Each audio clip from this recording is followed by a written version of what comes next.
Today we're at the Penobscot Experimental Forest in central Maine, and here we're in the southern part of what is called the Acadian Forest region, and this is a transitional zone between the eastern broadleaf and boreal forests. So as we take a look at the species composition, and this particular area has not had any management since the late 1800s, and so we're really seeing the natural stand dynamics and the species composition that would normally occur on this site. Prior to that time, this particular forest was owned by forest industry, and so it had been repeatedly partially cut. So we were starting with a stand that was primarily a grading second growth with scattered residual older trees and not many bigger than the small saw timber. So as we look around today, we see that this is a fairly poorly drained site that is representative of the forest that we're on. And so this is conifer dominated. And here we're dealing with the shade tolerant conifers. We call those the northern conifers. And that includes eastern hemlock. We see an example right here, which is our longest lived dominant conifer here. Very shade tolerant and slow growing. We also see red spruce. Here, a nice one in the overstory. Again, a very shade tolerant conifer, long lived and slow growing. Both of those species are really favored by a moisture holding substrate for regeneration, and so you'll find them where there's disturbed mineral soil, where there's an abundance of highly decayed deadwood. Now, another conifer species that is quite dominant here as well is balsam fir. Now, balsam fir is slightly different from these others in that it is very fast growing and competitive relatively when it is young. It seeds more prolifically, more often, and has larger seeds, and so doesn't have the narrow regeneration requirements that its companion species have. It tends to be short-lived on these poor sites. It will get to about 60 to 80 years and then is subject to rot. So we call that its pathological longevity. So in a stand like this where we haven't had any management in over 100 years, you won't see very many balsam fir. Another important conifer we see on these lowland sites is northern white cedar. And in fact, I had a nice example over here, but we see it has recently broken and fallen down.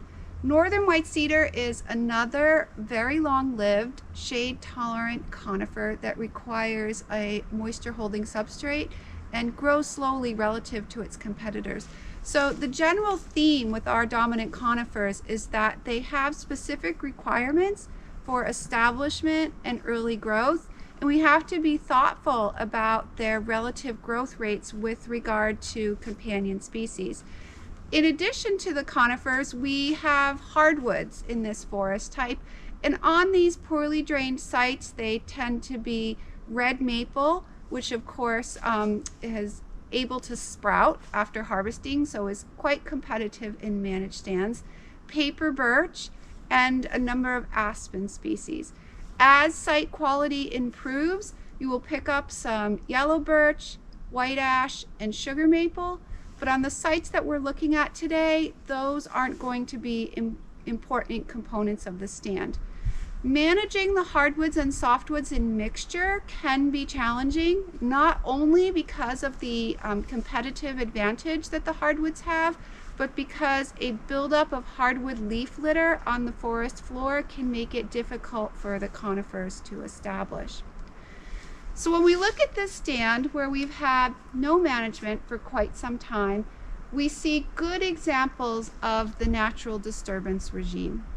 So here, that is predominantly small scale disturbances created by death of one or a few trees, resulting in a small canopy gap.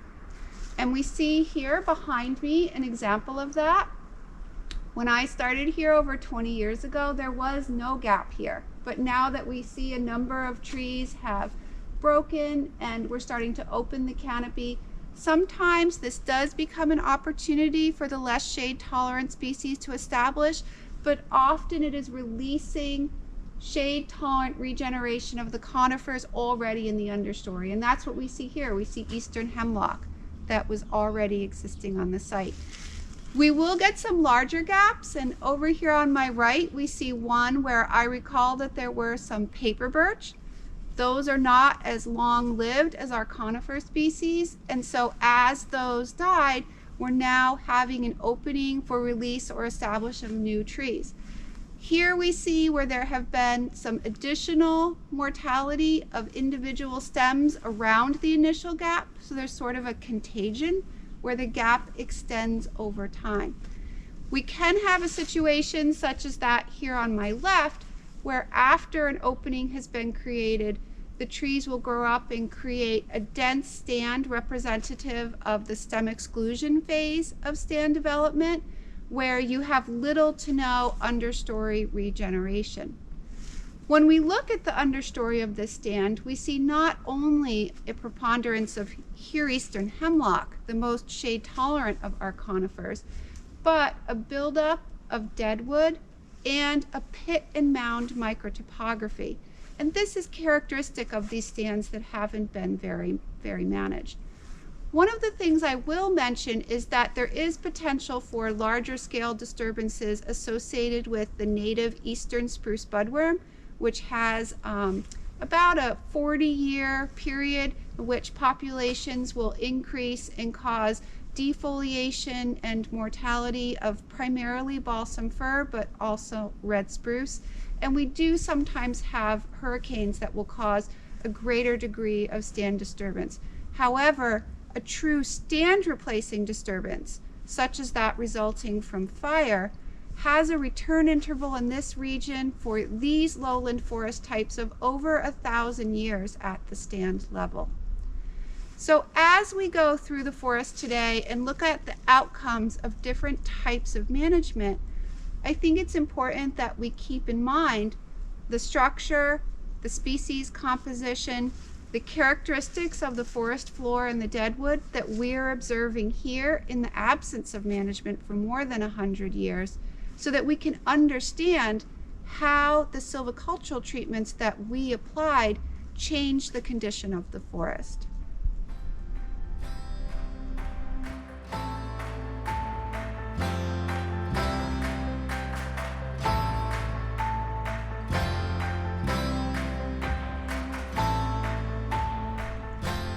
So at our first stop, when we talked about the natural dynamics and the dominant species composition in the absence of management, we focused on the shade-tolerant conifers and the requirements they have for establishment and early growth. Here we're at a site that has been heavily harvested 2 times, and we call this a commercial clear cut. I know that terminology is used differently in different places, so I want to define what that term means to us. So as we look at the different treatments today, you'll know what I'm talking about. So when we say commercial clear cut, we are referring to a harvest in which all merchantable trees were removed without any attention to regeneration or tending. So this is regarded from a silvicultural perspective not to be a sustainable approach to management. This would be more of a focus on extraction, and unfortunately is representative of harvesting that's happened in a lot of places and forest conditions that you might encounter and need to find a management solution for. We like to show this here because it demonstrates quite well the differences in species composition that can result from paying attention to establishing and releasing the regeneration or not doing so. So here we came in the 1950s. They harvested everything that was commercial at that time. When the volume grew back in the 1980s, we did that again. Now by the 1980s, the merchantability standards had changed. So this was a much heavier harvest at that time. And what we see today is that in the absence of well-established advanced regeneration of the shade-tolerant species, a preponderance of the shade-intolerant and sprouting hardwoods. So this stand was 80% softwoods when we started this experiment. And today, this is what we call an HS or hardwood dominated mixed wood stand. And so what we see here is paper birch, gray birch, pin cherry. In some portions of the stand, we have quaking and a little bit of big tooth aspen, and about 25% of the basal area in sprout origin red maple. And this is a species that has become much more common, not just here in the stands that we've cut heavily, but across this entire forest type. So we've seen over the last century a shift so that red maple and balsam fir are now the top two most abundant species. And that represents a challenge for management. When we look at the conifers here, red spruce has almost been completely eliminated from the stand. We do have some eastern hemlock that has persisted from scattered residuals that were left and in an understory position, but mostly we see balsam fir. I mentioned previously that balsam fir is much more competitive and establishes more easily, grows more rapidly than the other conifer species that we have. We do not regard balsam fir as a priority species which we are trying to perpetuate in large quantities, both because it wasn't historically as prevalent as it is now, the short pathological longevity, and the spruce budworm concerns. And so here, through the lack of paying attention to species composition during the regeneration period, we have shifted stand composition and structure towards one that is more early successional, short-lived, and more prone to native insects and other forms of decay. I will just point out a couple additional things before we're going to move on to a next stand. I want to show you an interesting transition. I mentioned the sprouting red maple. Where you have red maple sprouts, we tend to identify two different conditions or categories. And one is trees that have originated, such as over here, some of these on my left, high on the stump, multiple stems, prone to decay and poor form. So those take up a lot of room in the stand and are not necessarily going to be desirable from a commodity production perspective. On the other hand, we sometimes will have red maple stump sprouts, such as the one over here, where we see the stems have originated lower on the stump, so are less prone to decay and have better form and a tighter arrangement. In a stand where you have red maple that have originated this way, those of the lower position of the better form have more potential and could be thinned in the future if you wanted to maintain those in the stand. The other thing I'll just mention is here we see an abundance of hardwood leaf litter, which I mentioned is a challenge when you're trying to maintain softwood composition on these fairly lowland sites. We see very little large decayed deadwood here because of the past management that has been done. So we have very small decaying wood, and we don't have the pit and mound microtopography that we observed on the other stand. So these are some characteristics of the stand that differ from the natural condition and present challenges in management that I will address a little bit later as we view the different stops on the forest. So what I'd like to do now is we're going to walk across the stand boundary to a place where we applied a shelterwood. And there we had 3 different harvests for the purpose of establishing and then releasing those softwoods that I've been talking about. So let's take a look at that.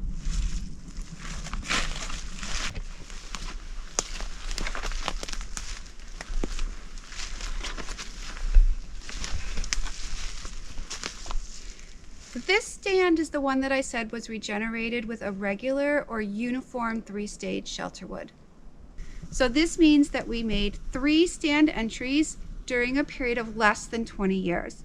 So the first one was a preparatory cut in which we came in and we removed about 25% of the basal area in the stand and took out mostly the trees that we didn't want to perpetuate in the future stand.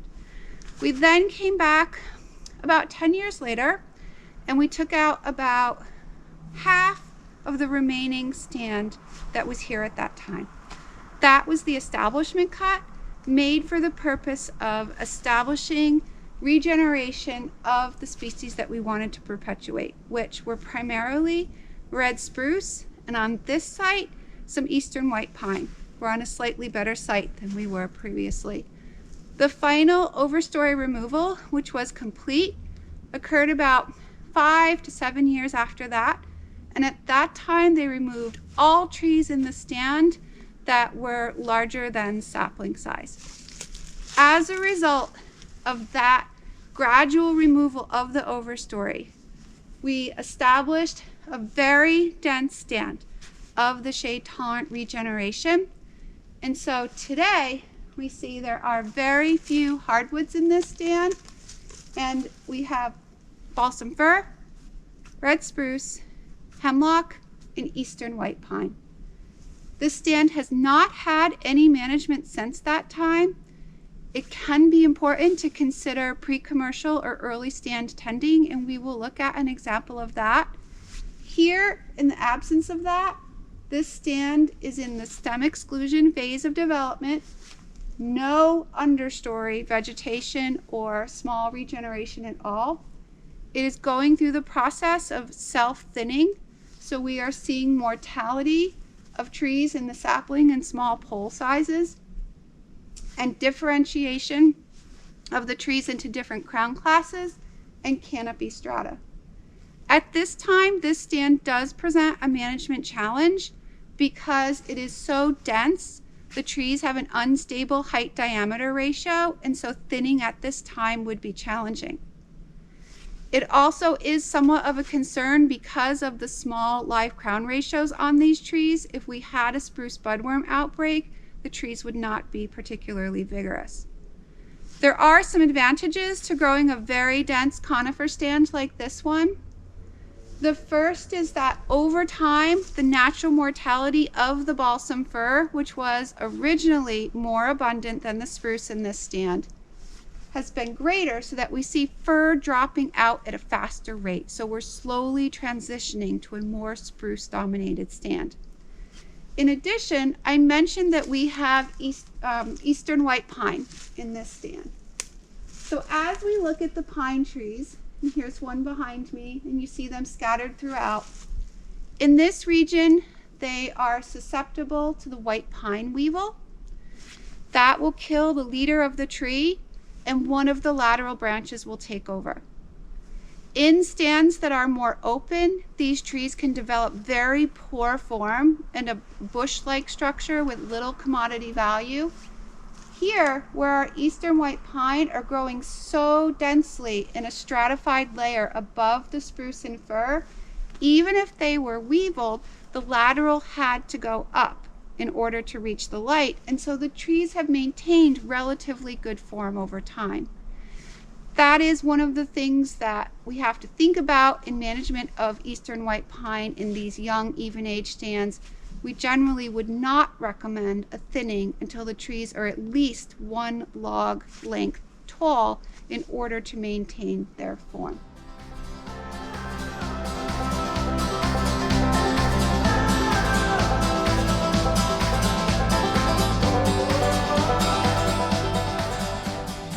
So earlier we looked at an example of a uniform shelterwood that had been regenerated with a 3-stage overstory removal.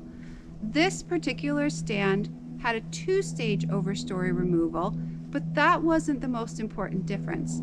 The most important difference was that the final overstory removal was incomplete. So at that time they left, this would have been in the 1960s, all trees smaller than 6 inches, which included many fir, as well as trees larger than that size that the loggers didn't want at that time, and that included a number of hardwoods. This is a good example of why it's important to think about the quality and composition of the trees that you choose to retain in an irregular shelterwood stand. So here we had a 2-age stand where the older residuals were primarily fir and short-lived hardwoods. What that means is that when you compare this stand to the one that had the complete overstory removal, we had more volume over here for a number of decades. However, we then entered a period of time, I would say about 40 years after that final harvest, where we started to have mortality of our retention trees. So we saw the volume of the stand where we had done a complete overstory removal actually catch up to and overtake this one. There is a lot of interest in maintaining reserves in stands after you have applied a Shelterwood cut, but here we felt that we were losing too many of those and needed to come in and do a commercial thinning. Unfortunately, the new cohort was still just barely merchantable, so for that age class it was an early commercial thinning. We see the result of that here. This was a 40% removal, which is the maximum that has been recommended for these softwood dominated stands in order to avoid problems with wind throw. And what happened is we decided that we wanted to retain as many of those residuals as we could for the sake of maintaining structural diversity and perpetuating a stand composition that was diverse.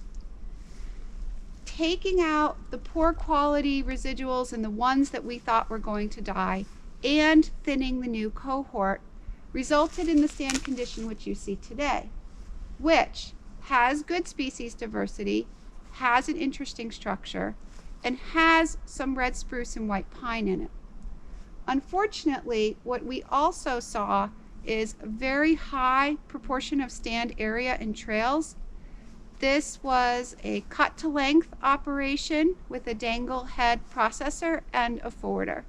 The machinery was quite large with an insufficient reach the way our trails were initially laid out.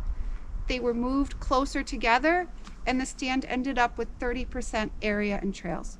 So thinking about the size of wood that you're harvesting and the equipment that you're using is important if possible.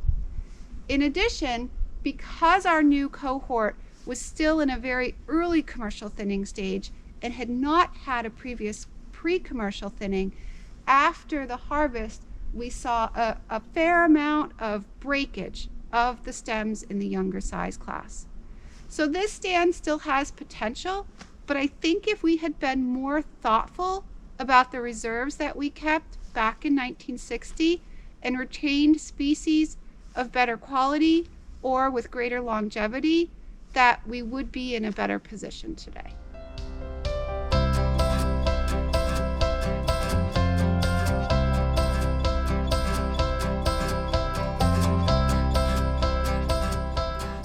So when we look at the uniform Shelterwood, and the one that we started with had the 3-stage overstory removal with complete removal of the overwood in a very even age stand with no subsequent pre-commercial or commercial thinning, we saw that we had very small live crowns and unstable height diameter ratio. In addition, even though the stand had started to be managed in the 1950s with complete overstory removal by close to 1970, in 2020, the majority of the trees still were not big enough for commercial thinning.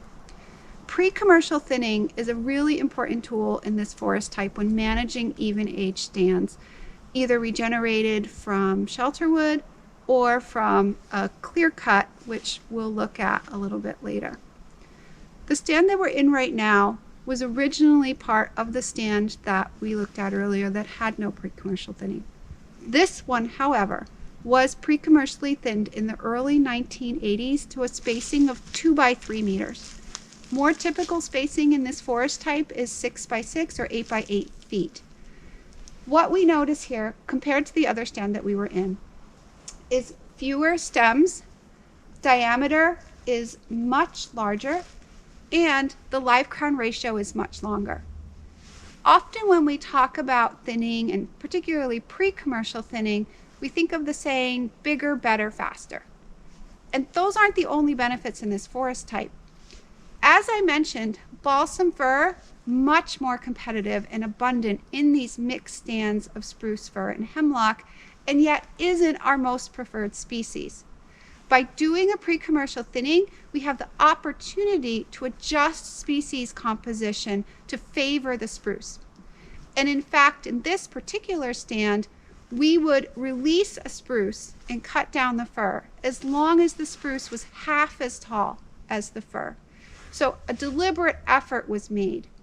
And what we see now is that of all the treatments that I'm showing you here at the forest today, the Shelterwood with pre-commercial thinning had the greatest increase in red spruce, which was our primary objective when we started this entire suite of experiments.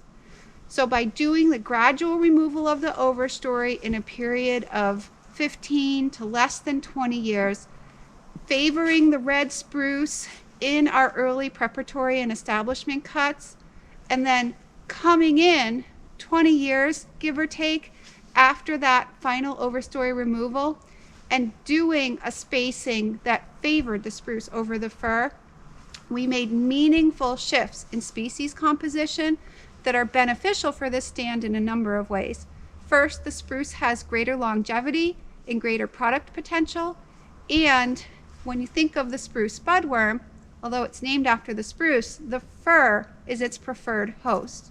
And so there were a lot of benefits to doing the pre-commercial thinning here, and it has put us in a position now where we were able already to come into parts of this stand and do commercial thinning, where we aren't ready to do that in the portion of the stand that was unthinned. And so this is a tool that is worth considering and can be a valuable investment in a young stand dominated by northern conifers.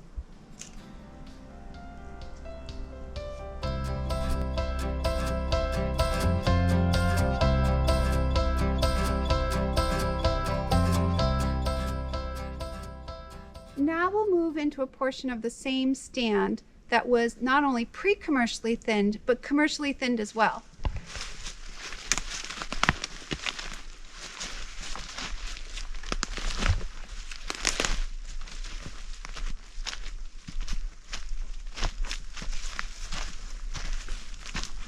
So you'll notice as we move over here that there's a change in the stand structure and the canopy openness.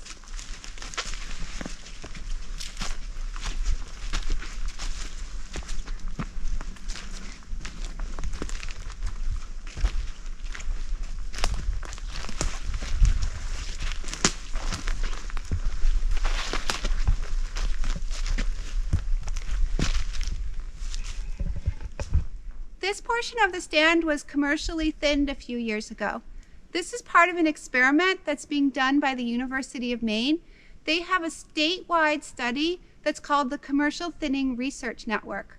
They've gone into some stands that have been pre-commercially thinned before and looked at different densities and timings of commercial thinning. The research that we've been doing here, which looked at pre-commercial thinning in Shelterwoods, provided a place where they could study some of that. So we see in this area that they came in and they did a commercial thinning. They tried where possible to remove the fir, retaining the spruce as the longer-lived species. In some places, we still do have fir as residuals because there weren't enough spruce in that particular part of the stand. Pre-commercial thinning was done here in the early 1980s, and they started doing commercial thinning at 5-year intervals in different parts of the stand for their study in the early 2000s through the 2000 teens. So that means that the commercial thinning was done about 30 years after the pre-commercial thinning.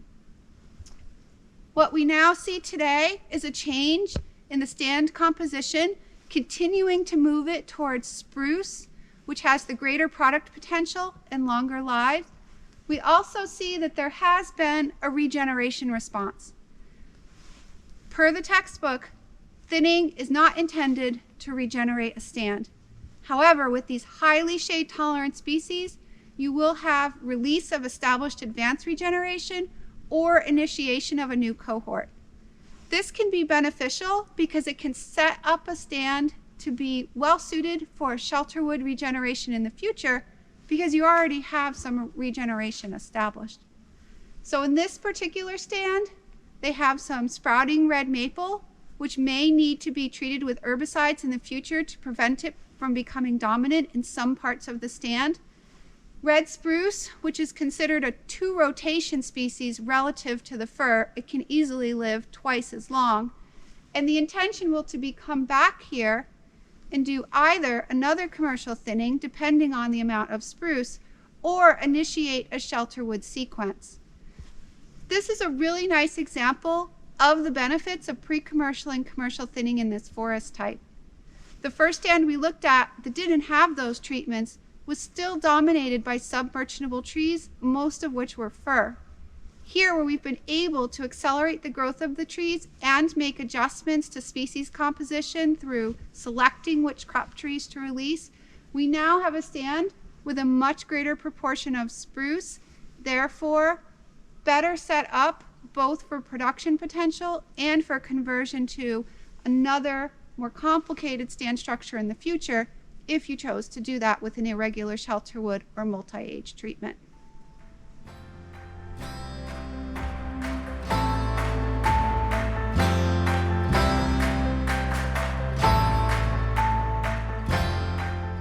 Our pre-commercial thinning was essentially crop tree approach. So what that means is that we found the most desirable hardwood or softwood species on a spacing of about 10 to 20 feet, and we did a crown touching release. That meant that we removed any trees that were touching on at least 3 sides of the tree, as well as trees that were overtopping the tree that we wanted to release. One thing that's important to consider is in these mixed stands where we have hardwoods and softwoods together, and the hardwoods are faster growing, they are stratified above the softwoods. And so when we were releasing the softwoods, we had to take trees both above and around them. When we were releasing the hardwoods, we were primarily taking trees that were competing on the sides, but if there was a softwood tree below our released hardwood, we did not harvest it. And that is because here it's light that is the limiting factor, it's not moisture. So having softwood trees in a sub-canopy position around our desired hardwoods was not a problem for us.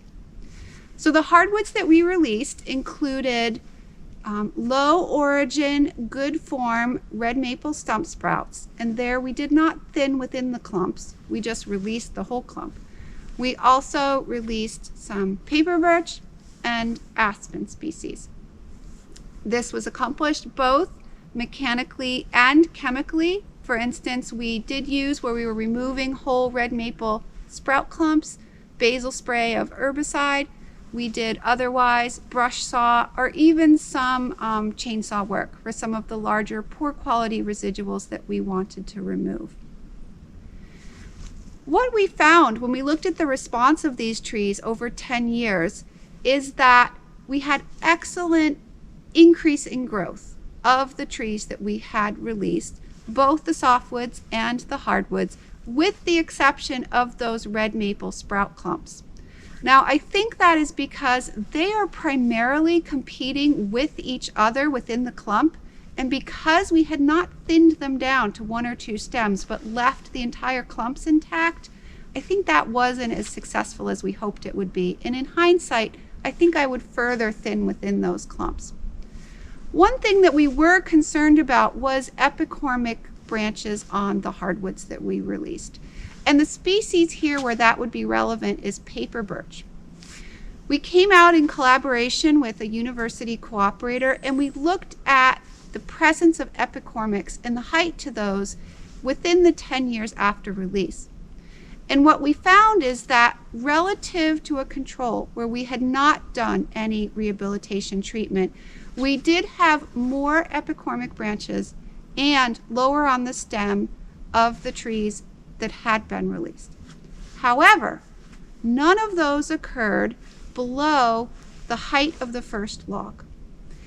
And this, when we thought about it, seemed related to the fact that we had kept softwoods in a sub-canopy position with those hardwoods. So in mixed wood stands, if you have slower growing softwoods around desirable hardwood trees, those can have a training effect and help to shade the lower bole and prevent epicormics from sprouting on what would be the most valuable log in the tree. So that was one important lesson that we learned from this. In addition, I mentioned that we had done different approaches to rehabilitation. One was just our pre-commercial thinning or crop tree release. Another included timber stand improvement, so getting rid of all of the non-commercial species and unacceptable growing stock in the stand. And that required an additional investment because all of this is before you can merchandise the wood. In our more intensive treatment, we also did enrichment planting of the red spruce because there weren't any red spruce seeds or larger trees here to perpetuate that species. Again, that added expense to the treatment. We did not find that approach to be as successful for two reasons. The first is when we modeled the future value of the stand, we found that on these sites, which are not very high quality, so we're not dealing with yellow birch or sugar maple or white ash, our best hardwoods are paper birch, and we have a lot of fir here. So these don't have very high value in the future, and we could not recoup the investment we made in the more expensive treatment. In addition, the red spruce that we had planted, even though we put small cages around them to protect them, those cages had been subject to frost heave in the winter, and we had small rodents get under there and chew a lot of those right off. We had almost complete browsing of them and very high mortality over the 3 years that followed. So if you are doing an enrichment planting like that, it is important to think about protecting those seedlings and doing it in a way that is secure.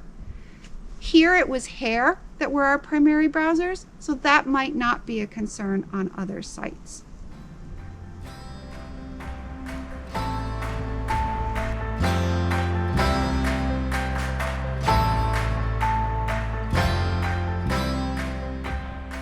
So reflecting back on the findings from this rehabilitation study, we concluded that the crop tree release was effective and would recommend that for stands of this type. Doing additional work, the timber stand improvement and the planting represents a greater investment, and it wasn't as successful.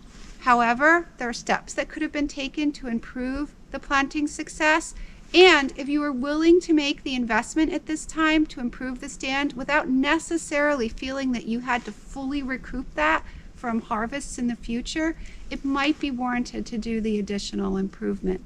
The last point that I'll make about this is that stands that have been indiscriminately harvested in the past tend to have a somewhat patchy composition and structure. So whether you're applying a rehabilitation treatment either in a pre-commercial or commercial context, it's important to think about having some variability in your prescription. And this can be accomplished with what we call a multiple treatment approach, where you would identify 2 to 3 conditions in the stand that are representative and have a different treatment for those. So one might be that you would do some thinning, and another might be that you would do some overstory removal. That information can then be used to inform marking of the stand or the work of the operator if the timber isn't marked.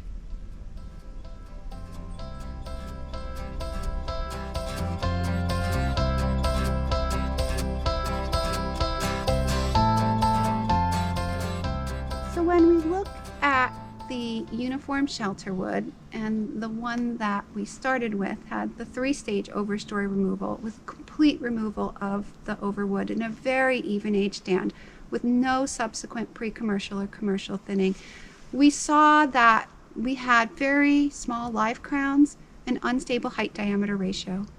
In addition, even though the stand had started to be managed in the 1950s with complete overstory removal by close to 1970, in 2020, the majority of the trees still were not big enough for commercial thinning.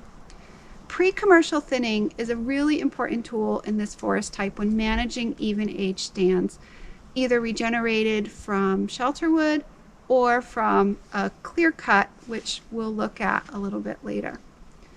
The stand that we're in right now was originally part of the stand that we looked at earlier that had no pre-commercial thinning. This one, however, was pre-commercially thinned in the early 1980s to a spacing of 2 by 3 meters. More typical spacing in this forest type is 6 by 6 or 8 by 8 feet. What we notice here, compared to the other stand that we were in, is fewer stems, diameter is much larger, and the live crown ratio is much longer. Often when we talk about thinning, and particularly pre-commercial thinning, we think of the saying, bigger, better, faster. And those aren't the only benefits in this forest type. As I mentioned, balsam fir, much more competitive and abundant in these mixed stands of spruce fir and hemlock, and yet isn't our most preferred species. By doing a pre-commercial thinning, we have the opportunity to adjust species composition to favor the spruce. And in fact, in this particular stand, we would release a spruce and cut down the fir as long as the spruce was half as tall as the fir.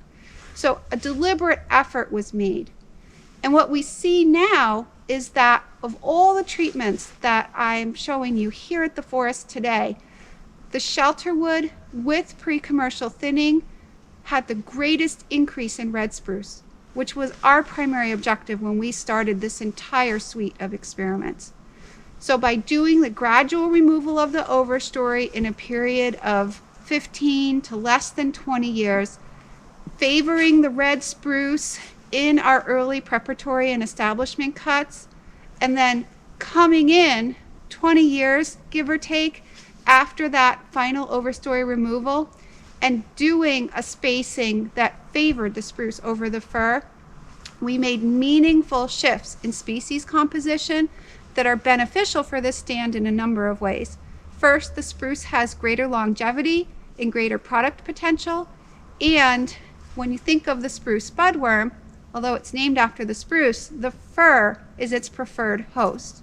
And so there were a lot of benefits to doing the pre-commercial thinning here, and it has put us in a position now where we were able already to come into parts of this stand and do commercial thinning, where we aren't ready to do that in the portion of the stand that was unthinned. And so this is a tool that is worth considering and can be a valuable investment in a young stand dominated by northern conifers.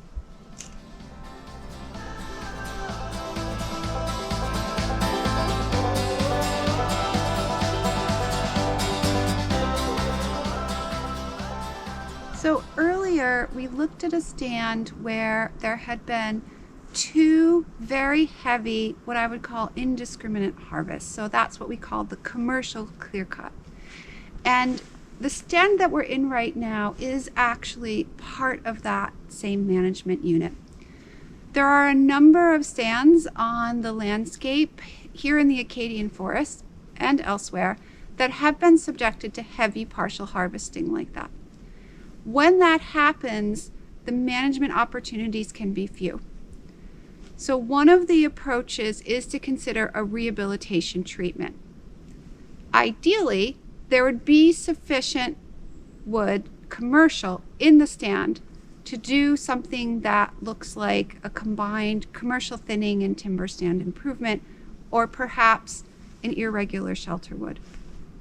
If, however, the stand is still primarily submerchantable, you can consider pre-commercial rehabilitation treatments. And when I say rehabilitation, I'm talking about restoring the production potential to a stand. So this is somewhat different from restoration, which would be trying to create conditions that are informed by a past ecological condition. There are elements of restoration in rehabilitation, but they have a somewhat different objective.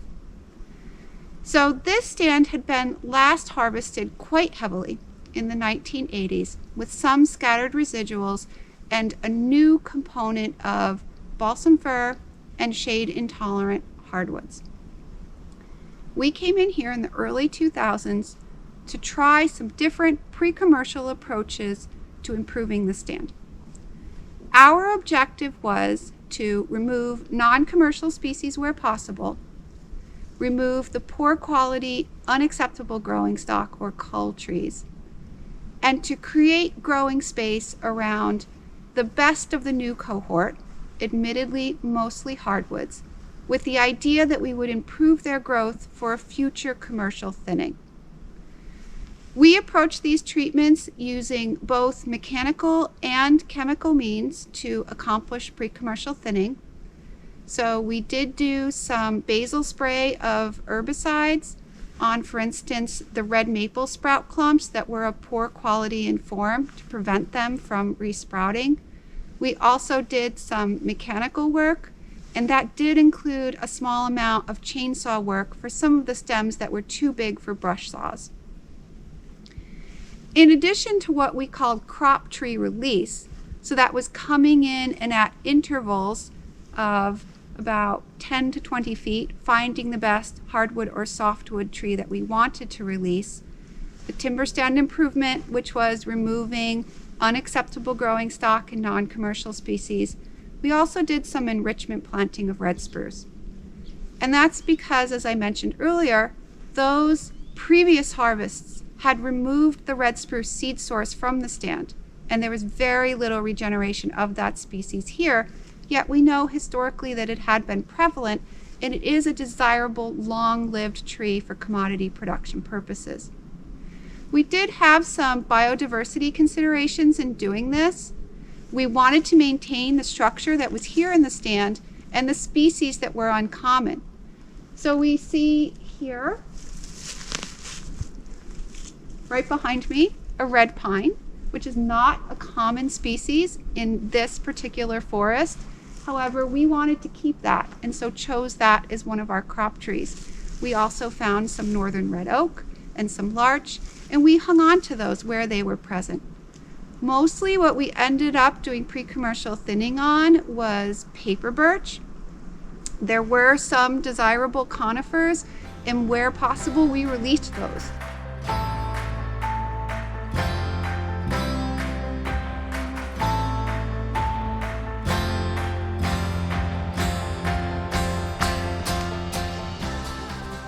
You often have to make decisions about what tree species to favor, and there are two right here that are worth special consideration for northern conifers. The first on my right is eastern hemlock.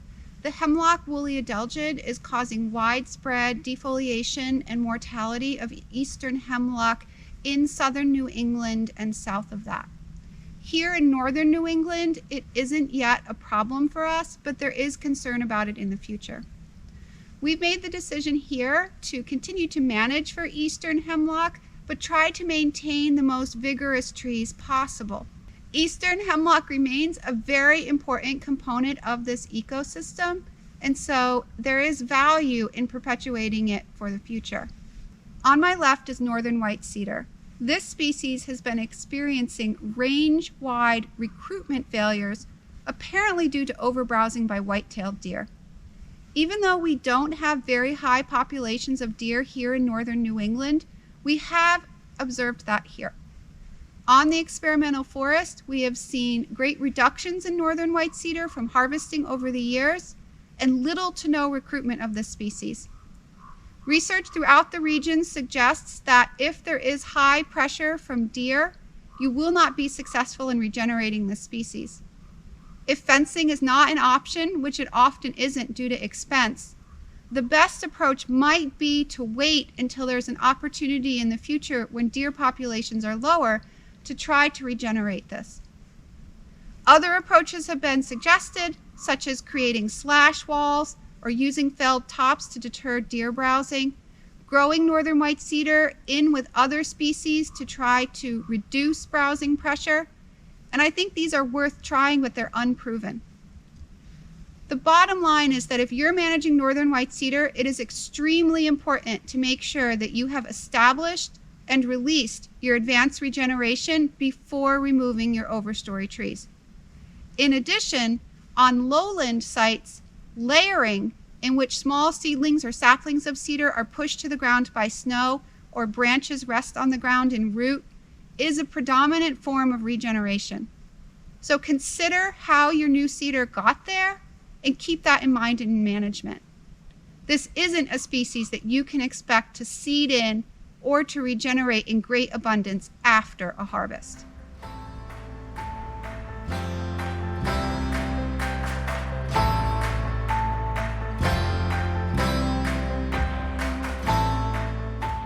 This part of the stand was commercially thinned about 10 years ago, and we can tell that from the trees being much bigger and the crowns have reclosed. I mentioned multiple times the more rapid growth of balsam fir and the tendency to decay. So here, these trees are now ready to be harvested. And as we look around, we see that some of the fir are starting to show butt swelling that comes from moisture being inside them and the decay. And so it's time to think about doing a regeneration treatment. As we consider that, this particular stand has a somewhat irregular structure and composition because it was used for different types of research. Parts of it have been kept quite dense and others have been thinned at different times. So we want to think about a regeneration method that would include perhaps different treatments associated with the different conditions in the stand. I've mentioned a number of times irregular shelterwood, and that is something that we would consider here. That really just refers to a somewhat even-aged approach to management, but one that maintains structural complexity. And we'll show you an example of that later. One of the things that I want to mention is that the thinnings were done here to either 33 or 50% removals, and that would not have been possible if we had not done a pre-commercial thinning. All of these trees have a stable height-diameter ratio and a long crown.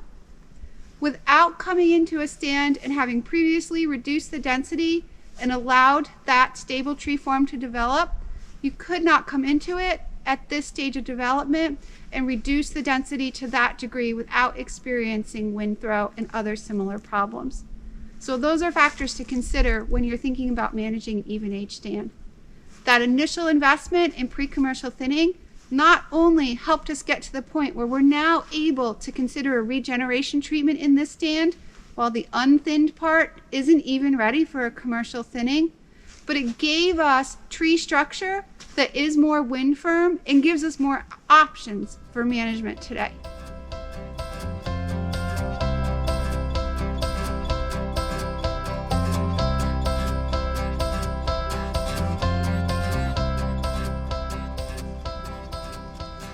So why do selection cutting?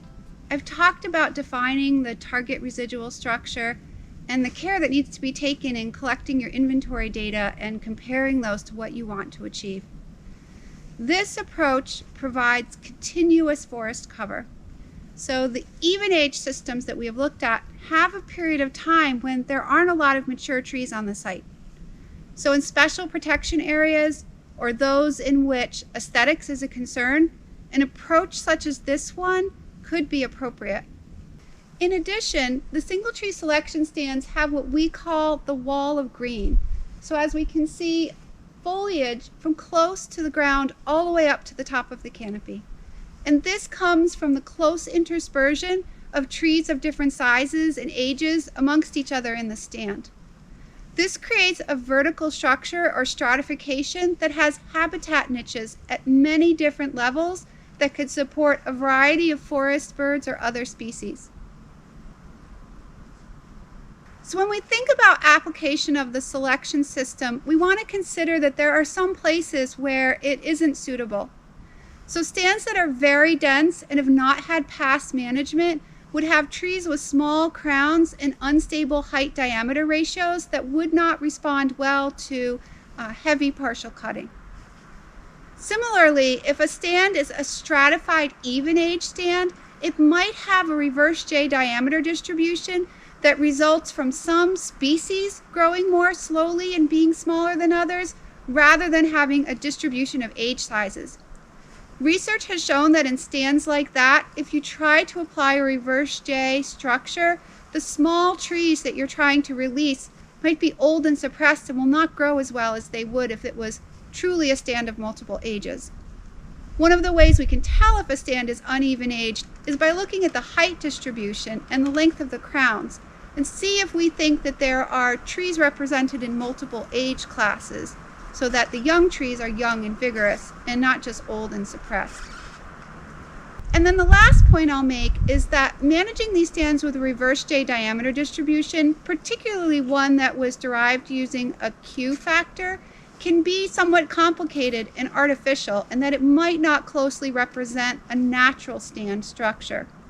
Although there are certainly more similarities between a single tree selection stand in this forest type than the sorts of structures that result from even-aged management, it is somewhat contrived. Another approach, if you wanted to manage an uneven-age stand using a traditional single tree selection approach, but not manage number of trees in every 1 or 2 inch size class, would be to define target residual basal area goals for broad size classes like the poles, small saw timber, and medium to large saw timber, and then shoot for those target residual distributions rather than trying to manipulate trees in such small classes. In doing this, you would still want to consider the distribution of species across the various categories that you're managing and make sure that all your entries improve the quality and vigor of the stand. That's really important to long-term sustainability, both in terms of having good quality trees in the future and making sure that you have small trees to grow into large trees of the same species.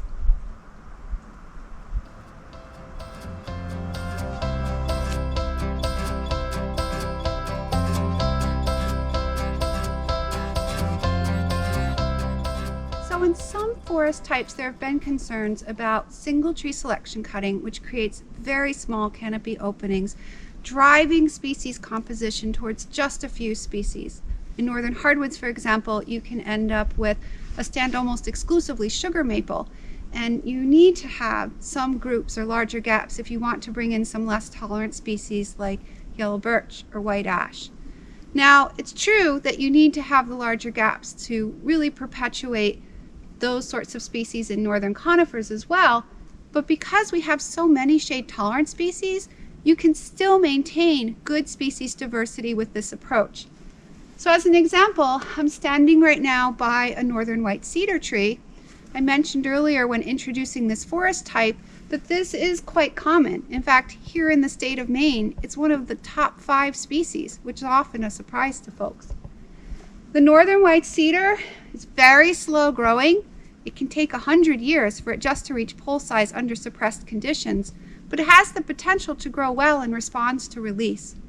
And so an approach such as this one in a mixed stand with many different types of shade-tolerant conifers can maintain other species like this one, which has commodity value for shingles and specialty products and is an important source of habitat for white-tailed deer. We also do have some hardwoods in these stands. Tends to be red maple, some single stem but mostly sprout, some paper birch, and on better sites, if you have a somewhat larger opening, we will pick up some yellow birch. One of the benefits of having mixed woods is greater resilience, not only to changes in the future in insects and diseases, other forcing agents, but market factors as well. So as an example, here on the Penobscot Experimental Forest, when we began our study in the 1950s, we were trying to manage stands so that they would generate the most products for the pulp and paper industry, because that was the biggest thing going on in forest products industry at that time. Since then, there has been a big shift. We have seen in recent years a movement away from softwood pulp toward hardwood pulp and other products. And so the stands that we have managed exclusively to produce softwood pulp now are less valuable from those that are more diversified. So there's a lot of reasons, both biodiversity, ecological, and economic, to consider maintaining species mixtures whenever possible. In selection stands, where we're coming in and tending on a very frequent basis, we also are likely to remove trees that have quality issues or the potential to die and become snags. When we're thinking about forest management in a contemporary sense, we want to make sure that we retain trees that have potential wildlife value even though that differs somewhat from the textbook recommendations for how you would do selection. That would be some trees that are larger than your target maximum diameter, some trees that have decay and could be used as cavities or could be recruited as snags. In all of your entries, you want to be thoughtful about skid trail layout. We have found that designating and reusing trails and really asking for careful felling, directional felling, use of appropriate machinery and operations is important. Because one of the benefits of the selection system or any type of uneven age management is that you're growing large, high-value sawtimber trees. So if you have residual stand damage from multiple entries, you are jeopardizing the long-term goal with regard to commodity production. So being thoughtful about establishing your trails and being thoughtful how you extract wood from the forest can be a really important part of the application of this treatment.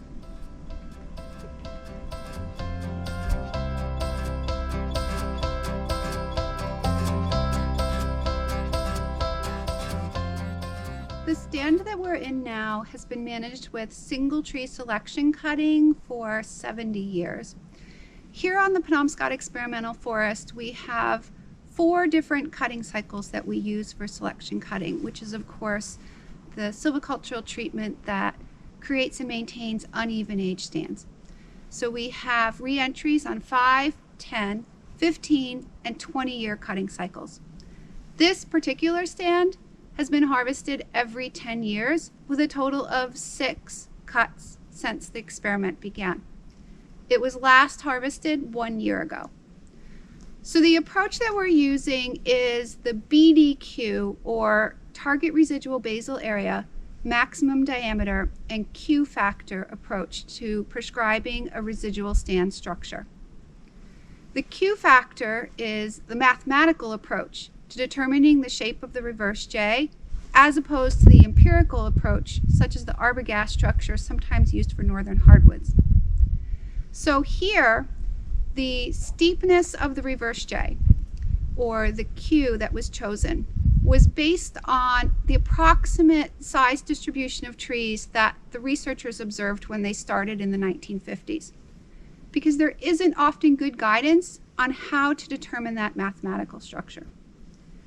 So we have a reverse J, a maximum diameter, which has changed somewhat over time, but for this stand, I think is between 18 to 20 inches at this time.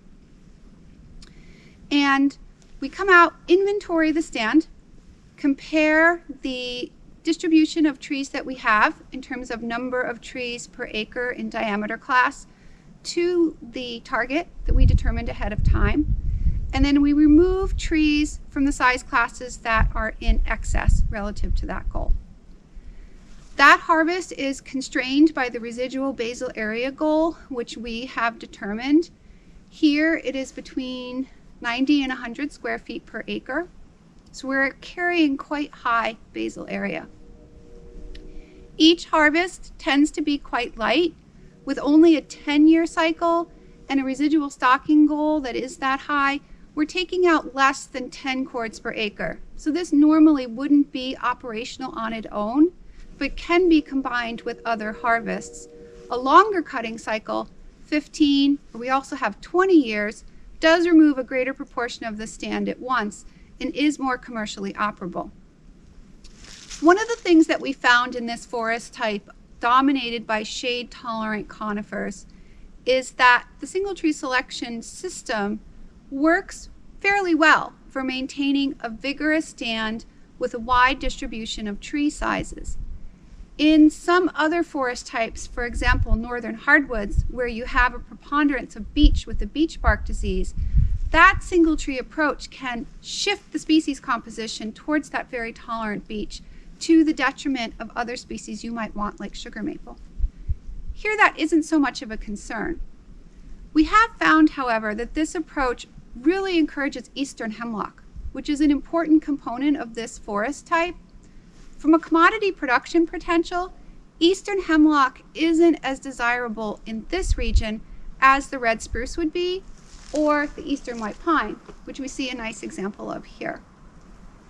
Very light partial harvests allows the buildup of advanced regeneration in the understory, and it is released with subsequent entries. We've already talked about the fact that the spruce just isn't as competitive and has narrower regeneration requirements. So we found over time, even though this approach maintained a wide distribution of tree sizes, that we had to think carefully about species composition. When they first started the study out here, they just had one single reverse J structure, and they had species priorities that motivated them to cut fir more heavily than, for instance, red spruce. And that makes sense when we think about the pathological longevity of the fir and the fact that it is the preferred host of the spruce budworm and doesn't ultimately have the product potential as the red spruce or the white pine, which you can go really large saw timber from.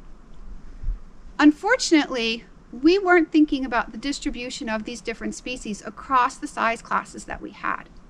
So what was happening is we were building up a lot of fir in the smaller size classes, and we were maintaining our spruce in the really large saw timber classes, but we weren't recruiting the spruce at the rate that we needed to maintain it in those larger classes.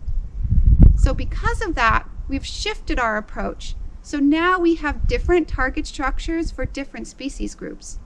So I have a target diameter distribution for spruce and hemlock that includes trees to a very large maximum diameter, and I have a different one for fir, which has a smaller maximum diameter.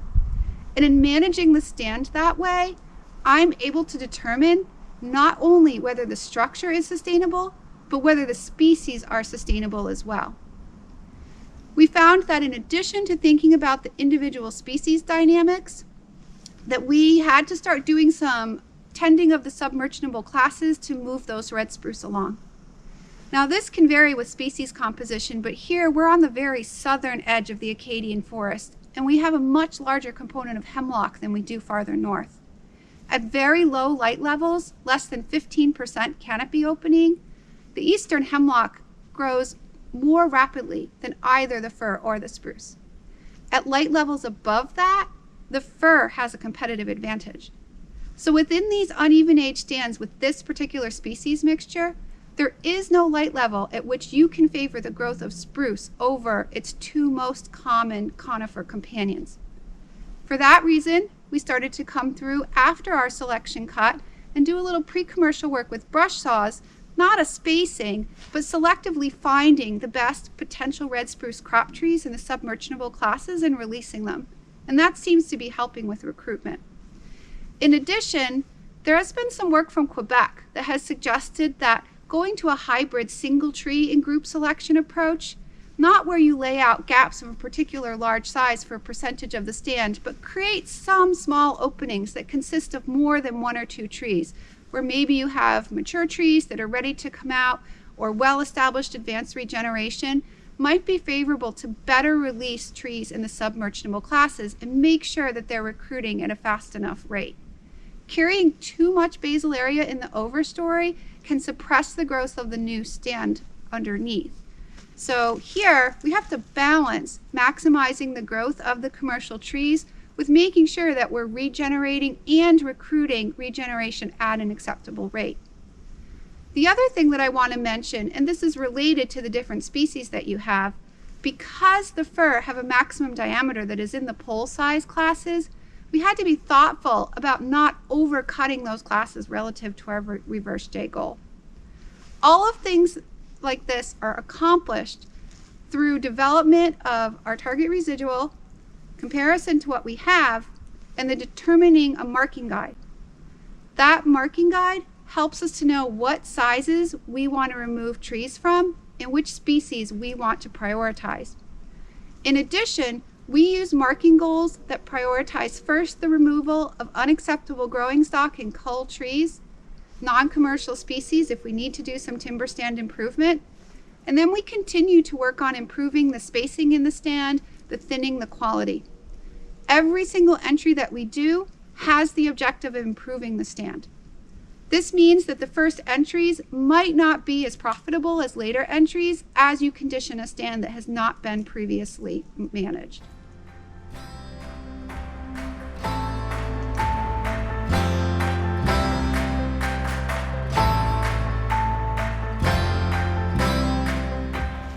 part of the stand was commercially thinned about 10 years ago, and we can tell that from the trees being much bigger and the crowns have reclosed.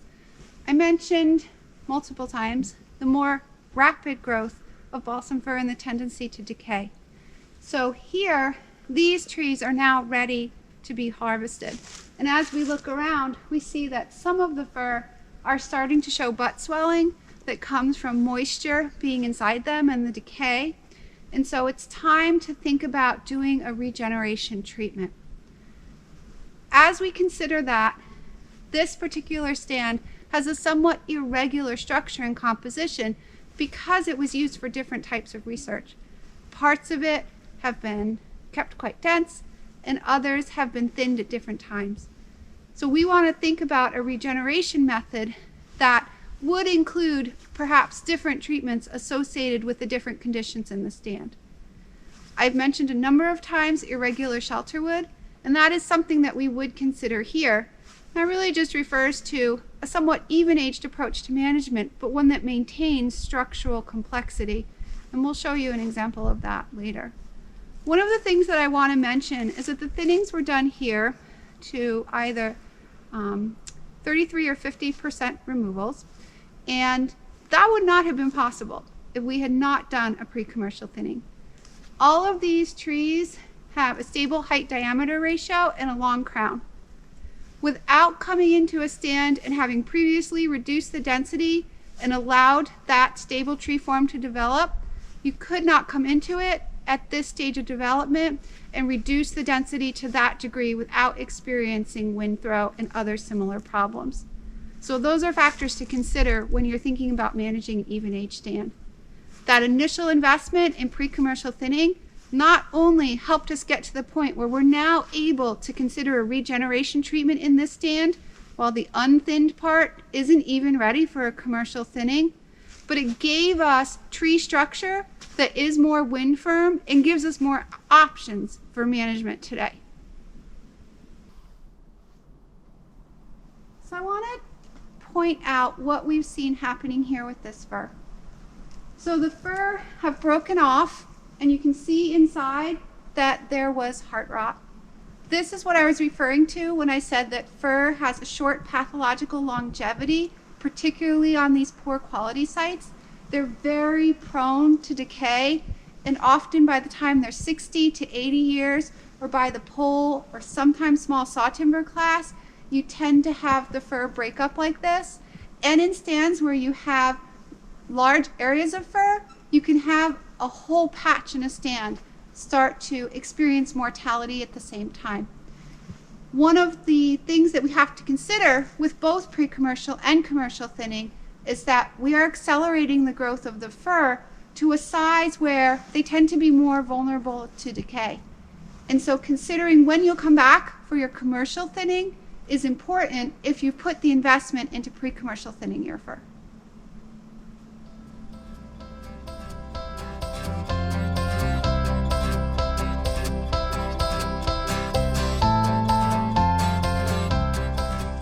So this is one of the red spruce that we planted here in the stand where we had removed the mature spruce and the seed source in past harvest and wanted to bring that back as a component. These were 2.0 container stock planted about 10 years ago. They were heavily browsed by small rodents and hair. The ones that were protected within, we had used yellow cages, started to outgrow those, and we removed the cages, and unfortunately they were then subjected to more browsing. This particular seedling, which is probably no taller than it was when we planted it, is almost been crushed by some of the stems that died from a red maple sprout clump, which you can see here on my right, which had been killed with the basil spray. I think the intention at the time was to use the growing space that had been made available by planting a spruce here. And the fact that this dead wood is near it, I think actually isn't completely bad, because I would suspect to some degree that this provided some protection from browsing relative to the ones that were right out in the open. If we look at another example,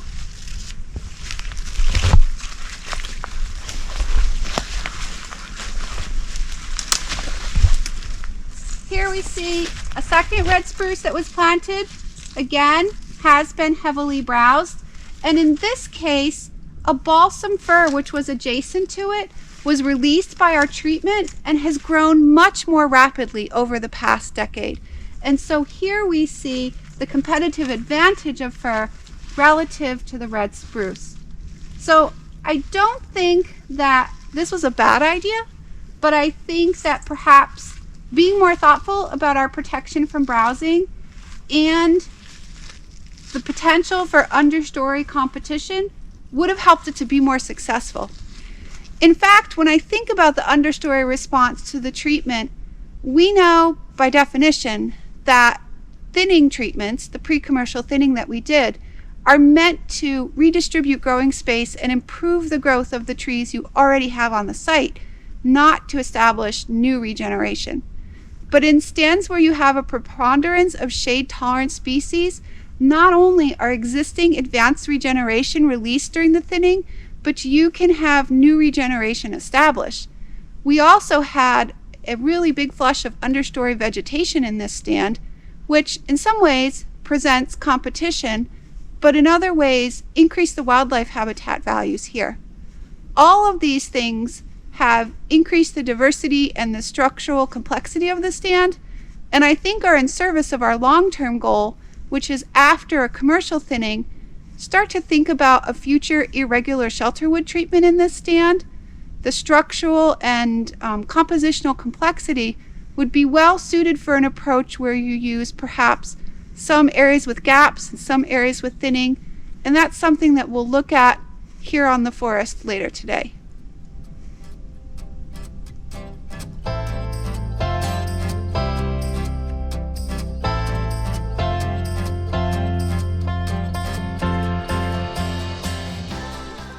So the stand that we're in right now is part of a long-term study we have here on the Penobscot Experimental Forest that includes strip cuts 1, 2, and 3 chains wide. This was originally put in the 1960s, and at that time was a study of slash disposal methods. One of the interesting things that we sometimes encounter in research is that the question that was asked for an original study might no longer be as relevant as it once was, but there might be new questions that can be answered. This is a really nice example of that. So because they used stem-only harvest, whole tree harvest, and stem-only harvest with burn in the original study, this now provides an opportunity for us to look at different outcomes from biomass harvesting in a comparison of the whole tree removal or the stem-only removal, as well as the effects of prescribed burning, which can be used for fuels management. So the treatment here was a strip clear cut. After the first 50 years, we came in and we compared species composition, structure, and soil and foliar nutrients. What we found is no difference in soil and foliar nutrients between the whole tree harvested, stem-only harvested, or stem-only harvested and burned sites.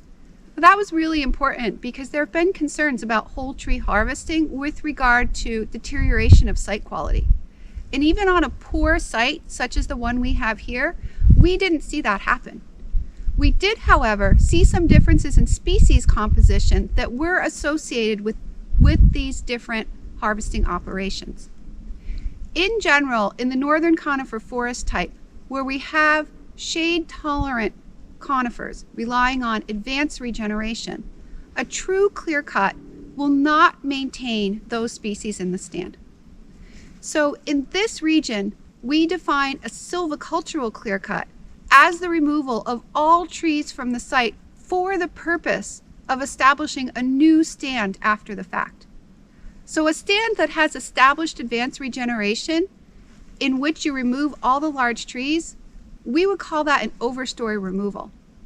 So here, where we've done a true clear cut, so no established advanced regeneration, the stand that came back in the 1960s had many more hardwoods than the stand that had been here previously. So when we came back 50 years later, we found some component of spruce and fir, but a lot of aspen, birch, and red maple. We also found that where we had done the whole tree harvesting, we had a greater proportion of white pine than we did elsewhere in the stand.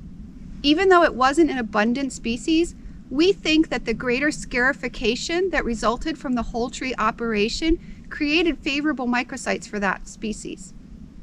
In addition, where the prescribed burn had been done, we found a greater proportion of hardwoods than in the others.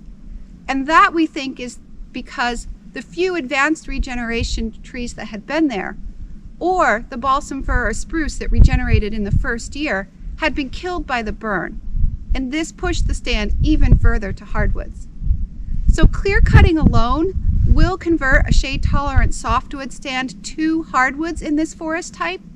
Adding burning to that only exacerbated that change. So I now want to move over to an area where we did the prescribed burn and see what that looks like. Here we have behind me an area that was not burned, and we see 8 to 10 foot tall aspen regeneration quite dense in this stand.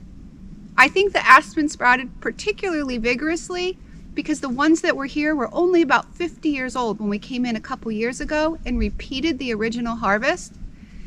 When we go to the other side of the road, we'll see where the aspen started, but then we did a fall burn the year after the second cut, and it really knocked back that hardwood component.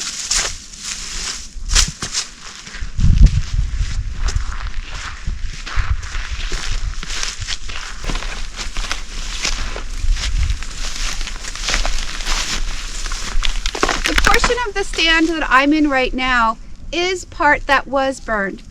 So again, we repeated the strip clear cuts, removing all trees larger than 1 inch at breast height in 2018. So that was the original treatment, only done again. We also repeated the burn the following fall. So that was a late season prescribed burn. It was a broadcast burn done in collaboration with the Maine Forest Service. And what we see here is we had mortality of the aspen throughout the burned site. The red maple sprouts have been coming back, but we have primarily herbaceous vegetation here. So if you're interested in maintaining the long-lived shade-tolerant softwoods, strip clear cutting of this size would not be suitable for that. Furthermore, adding burning to that maintained, here at least, for the timing and intensity of burn we did, a more open herbaceous and shrub understory. And so if you wanted to manage these forests for that sort of early successional shade intolerant condition, this approach would be successful for that. We'll find out as we go forward whether the second whole tree harvest had any greater impact on site productivity than the first one, but so far we haven't determined any damaging effects to the site. So I just want to end our visit to the strip clear cut by mentioning briefly what the difference would be between this approach and a strip shelterwood.